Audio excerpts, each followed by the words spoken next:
Well, I couldn't let Spirit go down without speaking on it because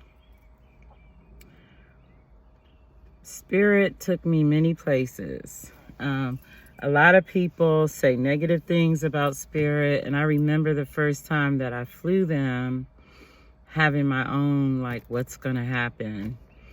And what ended up happening was I did have a very delayed return flight home. So much so that I had to like go from the airport straight to work the next day. And I was trying to like make up an outfit that would be suitable to wear to work. But I'm so sad. So it's a couple of things I just have to say. One is that Spirit was ranked #1 airline, U.S. airline, for like the past 2 years. I know a lot of people don't know that. I know Spirit gets a lot of jokes in these streets about, how low budget it is and so on. But for me, I had no problems with Spirit. And I even started asking other travelers, what's your big problem with Spirit? I really don't get it. And one lady said she was tall. And so she, the seats were tight. Well, I'm short, so I never even noticed that. That was never an issue for me. So I just enjoyed cheap flights. I've flown to Miami for like $50. I've flown to Atlanta for about $20, $25. I went to Colombia for points, $0, or maybe usually with points you still have to pay a little cash, but basically for nothing, just using points. I flew to Houston for like $75. I'm coming from BWI.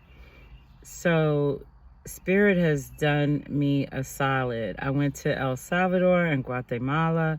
I'm not 100% sure that I flew Spirit to those places, but I probably did. I'm always just going with what's cheapest, and Spirit, when I do my searches, will usually be the cheapest flight, and usually substantially cheaper. So yes, I definitely had to, minimize wardrobes and figure out a way to get everything in one bag, and that can be stressful. Or even, frankly, sometimes trying to deceive the airline. Like someone hit me to carry a bag from one of the airport stores. You could put something in it. And I had tried that a couple of times, and just all the moral part of cheating and lying and the stress of, are they going to catch me? Those were downfalls.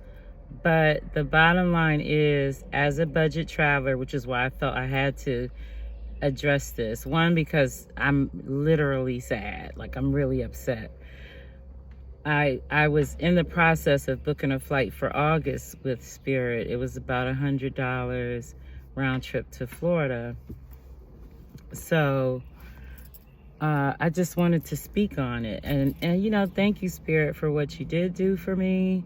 I'm curious what this will do to other airlines and their prices, because now they're gonna the Spirit customer base. Where are they going to go? Who are they going to fly with? I know a lot of people like Southwest. I've probably flown them once in my life, so I can't even speak on Southwest. A lot of us can't stand Frontier, budget travelers. I will definitely fly Frontier because it is budget.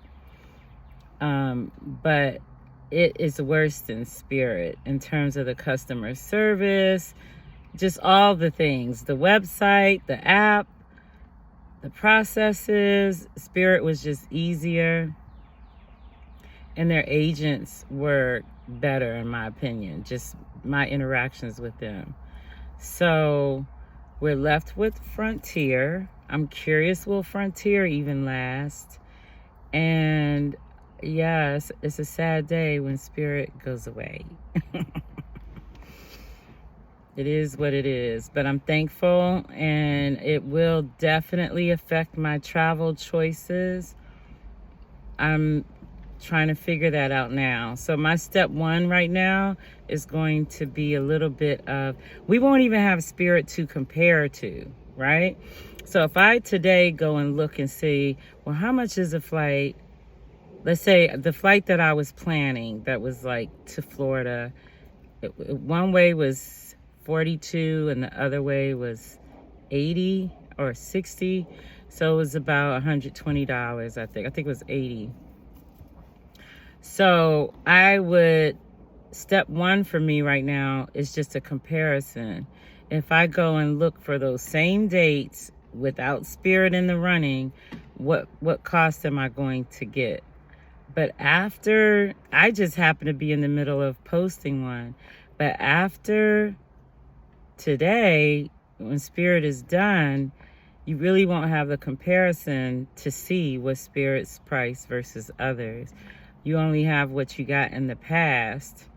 And those flights can definitely fluctuate. I mean, my daughter, I would go visit my daughter. Sometimes I could get a flight for $70, but many times they were $300.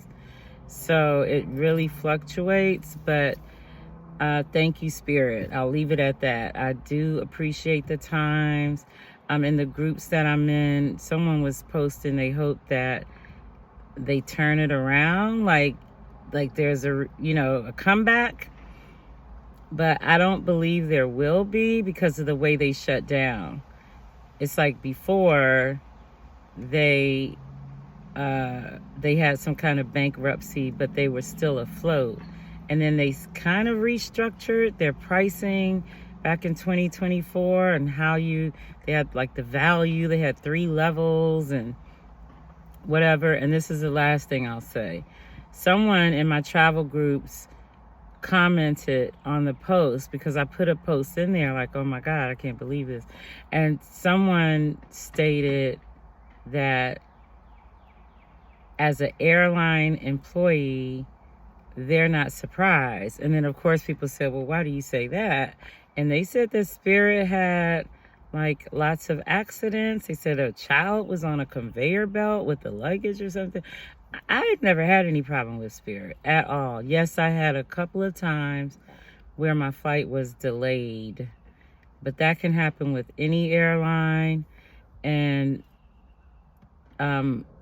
it's happened, I'll say a total of maybe 5 times. And the worst one, the one in LA, my first flight, it was really like went from 3 o'clock to 8 or 9 o'clock. So that was a problem. The other, it was due to a hurricane, and I ended up sleeping in an airport, but still the agents really worked with me and helped me because I could have been stuck much longer, and they somehow got me on a flight when they weren't supposed to, kind of.